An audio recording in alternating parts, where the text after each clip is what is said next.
నమస్కారం. లక్ష్మీభరద్వాడ జగన్మోహన్ రెడ్డి గారంట ఈ మధ్య కోర్టుకి అప్రోచ్ అయ్యారంట. గవర్నమెంట్ రిలేటెడ్ ఆఫీసుల్లోన సీఎం చంద్రబాబు నాయుడు గారి ఫోటోతో పాటు డిప్యూటీ సీఎం పవన్ కళ్యాణ్ గారి ఫోటో ఉంది. అసలు ప్రభుత్వ కార్యాలయాలు, ప్రభుత్వ రిలేటెడ్ కార్యాలయాల్లో ఉన్న ఎవరు ఫొటోస్ ఉంచాలని ఒక చట్టాన్ని చేయండి అని చెప్పి కోర్టు సవాల్ చేశారట. కోర్టుకి తిక్కరేగి ఇంకా రాష్ట్రాలు ఎంతకన్నా సీరియస్ ఇష్యూస్ లేవా, కోర్టు టైం వృధా చేయొద్దు అని చెప్పి 2 మొట్టుకాయలు వేసి చీవాట్లు పెట్టి పంపించారట.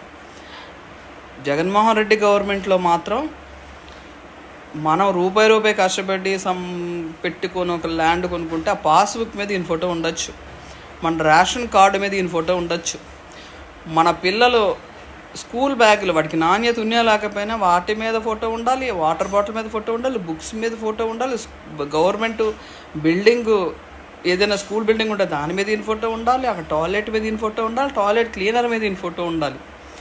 ఏదైనా సెంట్రల్ గవర్నమెంట్ ఈయన కోసం ఏదైనా ఒక ఫండ్ ఇస్తే దాన్ని రాష్ట్ర ప్రభుత్వం కింద కన్వర్ట్ చేసి పెద్ద పెద్ద లక్షలు ఖర్చు పెట్టి యాడ్స్ చేయొచ్చు. ₹1,00,000 శాలరీ తీసుకుంటున్నారు, 1,00,000 2 లక్షలు ఒక ఎమ్మెల్యేగా. ఒక్కరోజు కూడా ప్రజా సమస్యల మీద మీరు శాసనసభకి వెళ్ళి ఎప్పుడైనా మాట్లాడారా?